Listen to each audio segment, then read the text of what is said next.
Pushpa 2 benefit show సంధ్యా థియేటర్లో జరిగిన ఈ బెనిఫిట్ షో సందర్భంగా తొక్కిసలాటలో ఒక మహిళ చనిపోయింది. ఒక బాలుడు జీవన్మరణ సమస్యతో కొట్టుమిట్టాడుతున్నాడు. కుటుంబం ఆవేదనాభరితంగా ఉన్నది. ఇది రాష్ట్రమంతా పెద్ద చర్చనీయాంశమైంది. థియేటర్ యాజమాన్యాన్ని బాధ్యతన, సినిమా హీరో బాధ్యతన, లేకపోతే పోలీసు యంత్రాంగం బాధ్యతన, ఎవరి బాధ్యత ఎంత అనే దాని చుట్టూ చర్చ తిరిగి ఇంతకు ఈ ఘటనను ఎట్లా అర్థం చేసుకోవాలి? పెద్ద ఎత్తున ఆర్థిక సహాయం చేస్తూ ముందుకొచ్చారు ఆ కుటుంబాన్ని. ఈ ఆర్థిక సహాయంతో పోయిన ప్రాణం తిరిగి వస్తుందా?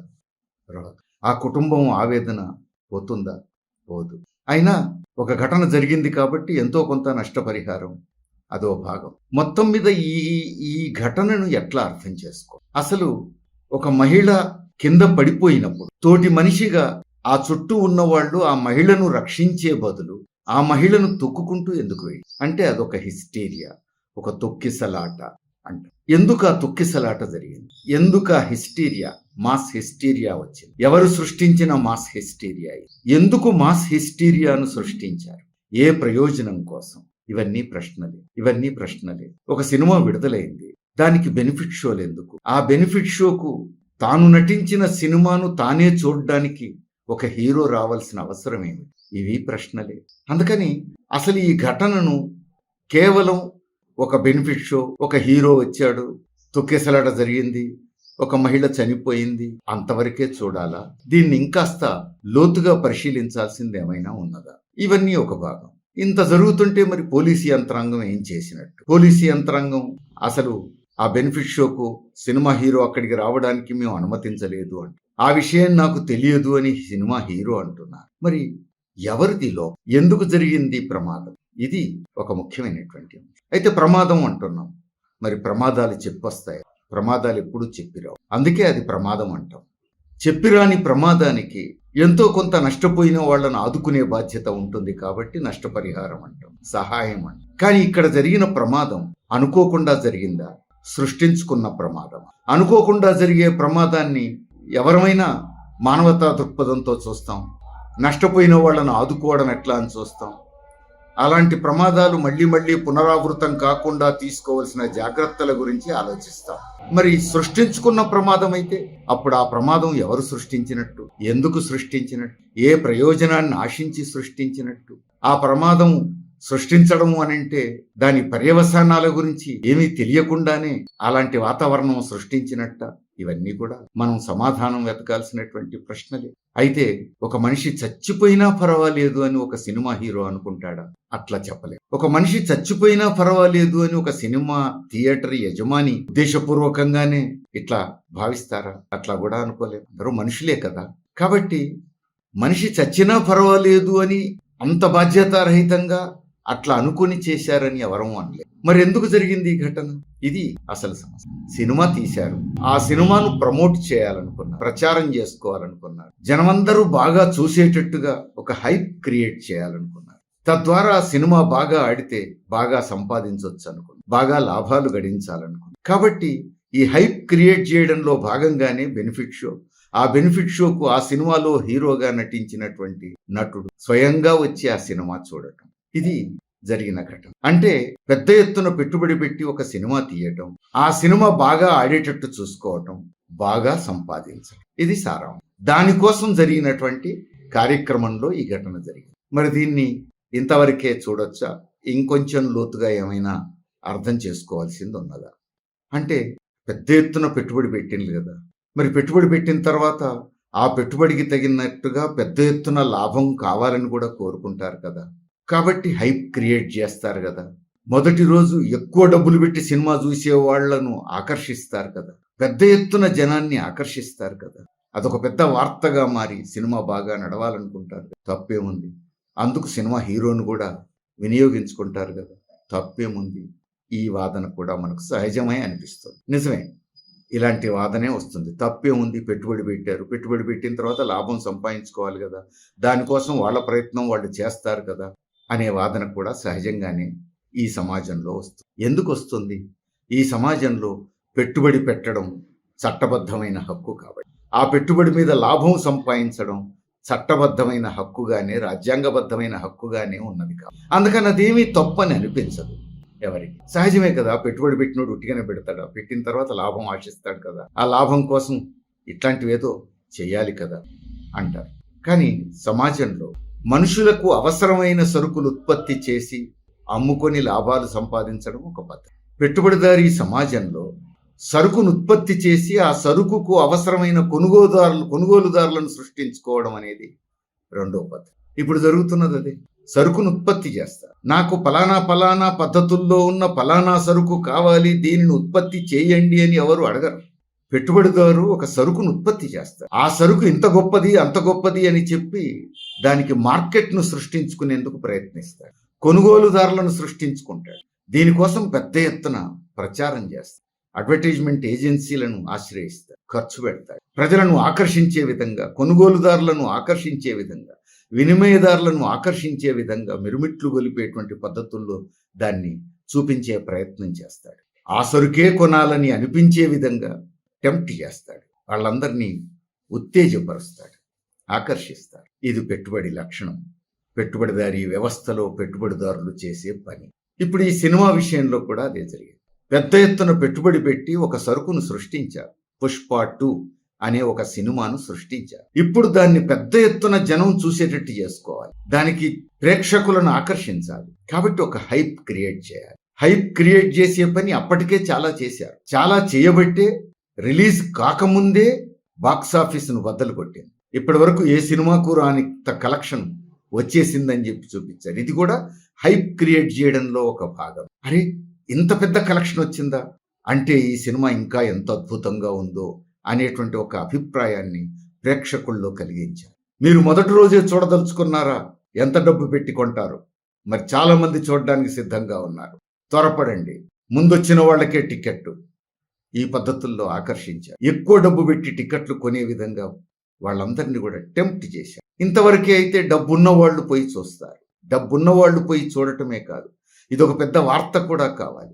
ఇదొక పెద్ద సంభ్రమాశ్చర్యాలు గొలిపేటువంటి జన సమీకరణగా కూడా కావాలి. ఆ సినిమా కోసం తండోపతండాలుగా జనం వచ్చి ఆ సినిమా థియేటర్ ముందు తచ్చాడారు, టికెట్ల కోసం తీవ్రమైన ప్రయత్నాలు చేశారు అనేటువంటి వాతావరణం సృష్టించాలి. అది సృష్టించాలి అంటే ఆ సినిమాలోనే హీరోగా పనిచేసినటువంటి నటుడు కూడా అక్కడికి వస్తున్నాడు, ఆ సినిమా ఆ రోజు చూస్తున్నాడు, ఆ షోలో ఆయన కూడా ఉంటారు అనేటువంటి ఒక ఆకర్షణ కూడా పెట్టాలి. కాబట్టి యువతలో పెద్ద ఎత్తున క్రేజీ, వేల సంఖ్యలో జనం కదిలారు. సినిమా టాకీసు చిన్నది, అక్కడ ఉన్నటువంటి స్థలం తక్కువ, వచ్చిన జనం చాలా ఎక్కువ. క్రిక్కిరిసిపోయారు, తొక్కిసలాటకు దారితీసి. అంటే పెట్టుబడి పెట్టారు, ఒక సరుకును సృష్టించారు, ఆ సరుకుని అమ్మకానికి పెట్టారు, కొనుగోలుదారులను ఆకర్షించే ప్రయత్నంలో. మరి ఇదొక సినిమా, పుష్ప 2 ఒక సినిమా. ప్రేక్షకుల కొనుగోలుదారులు, ప్రేక్షకులను ఆకర్షించాలి. అదొక వార్త కావాలి. అది రాష్ట్రమంతా అబ్బో ఇంతమంది ఆ సినిమా చూడడం కోసం వెంపర్లాడుతున్నారనేటువంటి వాతావరణం సృష్టించాలంటే అది తొక్కిసలాటకు దారితీసేంతగా ఆకర్షించాలి. కాబట్టి పెట్టుబడి తొక్కిసలాటను సృష్టించింది. తొక్కిసలాట రాష్ట్రంలో ఒక పెద్ద వార్తగా మారుతుంది. జనం ఇంత పెద్ద ఎత్తున తొక్కిసలాడారా పుష్ప 2 సినిమా టికెట్ల కోసం? జనమందరూ ఆశ్చర్యంగా చూడాలి, అయ్యో నేను చూడాలి అని 2వ రోజు, 3వ రోజు, 4వ రోజు, 10వ రోజు, 20వ రోజు టికెట్ల కోసం వెంటపడుతూ ఉండాలి, పాకులాడుతూ ఉండాలి. థియేటర్లో టికెట్లు దొరకని పరిస్థితి రావాలి. కాబట్టి ఒక తొక్కిసలాట వాతావరణం రావాలి. అదే జరిగింది. మరి ఒకసారి తొక్కిసలాట జరిగిన తర్వాత ఆ తొక్కిసలాటలో క్రేజీ, మాస్ హిస్టీరియా అంటాం, అది వచ్చిన తర్వాత కింద పడేవాళ్ళు ఎవరు, తొక్కిపోతున్న వాళ్ళెవరో గమనించే వాతావరణం ఉంటుందా? ఒక మాస్ హిస్టీరియా ఏర్పడ్డ తర్వాత తొక్కిసలాట సహజం. తొక్కిసలాట వచ్చిన తర్వాత కింద పడ్డ వాళ్ళ గురించి ఆలోచించే నాథుడే ఉండడు. ఇప్పుడు జరిగింది అదే. తొక్కిసలాట సృష్టించడం, తొక్కిసలాట వాతావరణం సృష్టించడం ఈ పెట్టుబడిదారీ వ్యవస్థలో, లాభతృష్ణలో అది అవసరం అనిపించింది వాళ్ళకు. అంటే పెట్టుబడికి, లాభతృష్ణకు తొక్కిసలాట అయినా పర్వాలేదు, మాస్ హిస్టీరియా వచ్చినా పర్వాలేదు, అది తమకు లాభం తెచ్చిపెడుతుందనుకుంటే మాస్ హిస్టీరియాను కూడా సృష్టించాలి. కాబట్టి మాస్ హిస్టీరియాను కూడా సృష్టించే విధంగా ఎత్తుగడ వేశారు. తొక్కిసలాటకు దారితీసింది. మరి ప్రాణం పోయింది కదా. పెట్టుబడికి, లాభతృష్ణకు మానవతా విలువలు కూడా ఉండవు. మానవత్వం కూడా ఉండదు. మానవత్వం ఉంటే అది పెట్టుబడి ఎట్లా అవుతుంది? అది లాభతృష్ణ ఎట్లా అవుతుంది? మానవత్వం ఉంటే అయ్యో ఎదుటి వ్యక్తి కూడా బతకాలి, బతకాలంటే వాళ్ళ దగ్గర తక్కువ డబ్బులున్నాయి, వాళ్ళ పొట్ట నిండాలి, చౌకగానే ఈ సరుకునిద్దామని అనుకోవాలి. దాన్ని మానవత్వం అంటాం. ఆ మానవత్వం ఉంటే తను ఎక్కువ లాభం సంపాదించగలరా? ఎక్కువ లాభం సంపాదించాలి అని అంటే ఎక్కువ ధర పెట్టి ఎదుటి వాళ్ళ జేబులు కత్తిరించాలి, ఎదుటి వాళ్ళను పిలిచి పిప్పి చేయాలి. కాబట్టి పెట్టుబడికి లాభతృష్ణకు మానవత్వం ఉండదు, మానవతా విలువలు ఉండవు. మనిషి చస్తున్నాడా బతుకుతున్నాడా అనే దాంతో లెక్కలేదు. తమకు లాభం వస్తే చాలు, తమ పెట్టుబడికి తగిన లాభం వస్తే చాలు, తమ పెట్టుబడికి ఎంత ఎక్కువ లాభం వస్తే అంత జయప్రదమై. కాబట్టి ఇది పెట్టుబడిదారీ వ్యవస్థ లక్షణం. పెట్టుబడిదారీ వ్యవస్థలో మనుషుల విలువకు, మానవతా విలువలకు సంబంధం లేదు, పట్టింపు లేదు. లాభం కోసం ఏమైనా చేస్తారు. లాభతృష్ణ అలాంటి. మరి ఇదంతా ఓకే. పోలీసులు ఏం చేసినట్టు? మామూలుగా చలో హైదరాబాద్ అని కార్మికులు, రైతులు, కూలీలు, విద్యార్థులు తమ సమస్యల పరిష్కారం కోసం హైదరాబాద్ మహానగరంలో పెద్ద ప్రదర్శన తీస్తామని పోలీసులకు అప్లికేషన్ పెట్టుకుంటే పర్మిషన్ ఇవ్వరు. ఒకవేళ పర్మిషన్ ఇచ్చినట్టే ఇచ్చి ఇప్పుడు ఏం చేస్తున్నారు? జనం ఎక్కువ మంది వస్తున్నారు, అంతమంది వస్తే ఇక్కడ స్థలం చాలదు, తొక్కిసలాట అవుతుంది అని ఊళ్ళల్లోంచి జనం బయలుదేరే దగ్గరనే అరెస్టు చేసి పోలీస్ స్టేషన్లో పెట్టేస్తారు. రైళ్ళు ఎక్కనివ్వట్లేరు, బస్సులు ఎక్కనివ్వట్లేరు, లారీలను రానివ్వట్లేరు. అంటే ధర్నాలు, ప్రదర్శనలు జరిగేటప్పుడు పోలీసులు చాలా అప్రమత్తంగా ఉంటున్నారు. జన సమీకరణ జరగకుండా అడ్డం పడుతున్నారు. మరి అంత అప్రమత్తంగా ఉండేటువంటి పోలీసులు తమ ఇంటెలిజెన్స్ డిపార్ట్మెంట్ ద్వారా, తమ నిఘా వ్యవస్థ ద్వారా రాష్ట్ర వ్యాపితంగా ఎక్కడెక్కడి నుంచి ఎంతమంది కదులుతున్నారో ముందే తెలుసుకొని అక్కడంతా పోలీసులను పెట్టి వాళ్ళు రాకుండా అడ్డుకోగలుగుతున్న పోలీసులు. మరి పుష్ప 2 బెనిఫిట్ షో రోజు ఒక మాస్ హిస్టీరియా వాతావరణం ఏర్పడుతున్నది, పెద్ద ఎత్తున జనం తరలి వస్తున్నారు అనే విషయం ఎందుకు గమనించలేకపోయారు? తమ నిఘా వ్యవస్థ ఏమైంది? తమ ఇంటెలిజెన్స్ డిపార్ట్మెంట్ ఏమైంది? మరి ఇంటెలిజెన్స్ వ్యవస్థ సమాచారం ముందే ఇస్తుంది.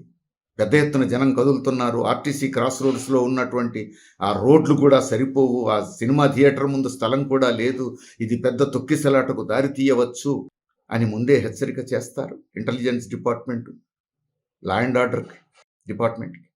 కాబట్టి పోలీస్ వ్యవస్థకి సమాచారం ముందే ఉంటుంది. ముందే ఉన్నప్పుడు మరి ఇక్కడ తొక్కిసలాట జరిగే అవకాశం ఉంది, వచ్చే జనానికి ఇక్కడున్న స్థలానికి పొంతన లేదు, మీరు రావద్దు అని మరి ఆ సినిమా హీరో తన ఇంటి నుంచి బయలుదేరేటప్పుడే ఇంటి దగ్గరనే ఆపి ఉండొచ్చు కదా. ఎందుకు చేయలేదా పని? ఇంటెలిజెన్స్ వ్యవస్థ అంతా ఆ రోజు నిద్రపోయిందా? జనం వస్తున్నారనే విషయం పోలీసులకు ఎక్కడా కనిపించలేదా? సడన్ గా జనం ప్రత్యక్షం అయ్యారా? కాదే, జనం వస్తూనే ఉన్నారు, రోడ్ల మీద నుంచే వస్తున్నారు, పెద్ద ఎత్తున కేరింతలు కొడుతూ వస్తున్నారు. మరి ఇంత జరుగుతుంటే పోలీసులు ఎందుకు అడ్డుకోలేదు? హీరో ఇక్కడికి వచ్చేదాకా చూసి అందరికీ హాయి చెప్తూ లోపలికి పోయి మళ్ళీ అందరికీ హాయి చెప్తూ బయటకు వచ్చే వాతావరణం దాకా ఎందుకు చూడాలి?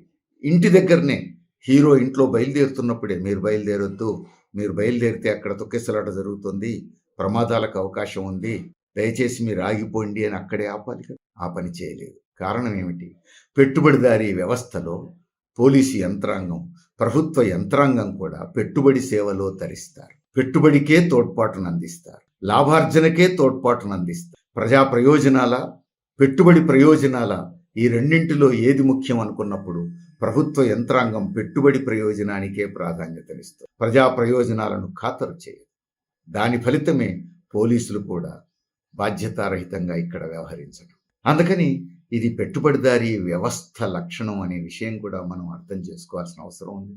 మానవతా విలువలను కాపాడుకోవాలి, ప్రజా ప్రయోజనాలను కాపాడుకోవాలంటే ఈ పెట్టుబడిదారీ వ్యవస్థను గురించి కూడా మనం అర్థం చేసుకోవాలి. ఈ పెట్టుబడిదారీ వ్యవస్థను మార్చకుండా మానవతా విలువలను మనం నెలకొల్పగలం అనుకుంటే కూడా సాధ్యమయ్యే పని కాదు. మానవతా విలువలు కావాలి, మనుషులు సుఖ సంతోషాలతో జీవించాలి అంటే పెట్టుబడిదారీ వ్యవస్థ పోవాలి అనేది కూడా వాస్తవం.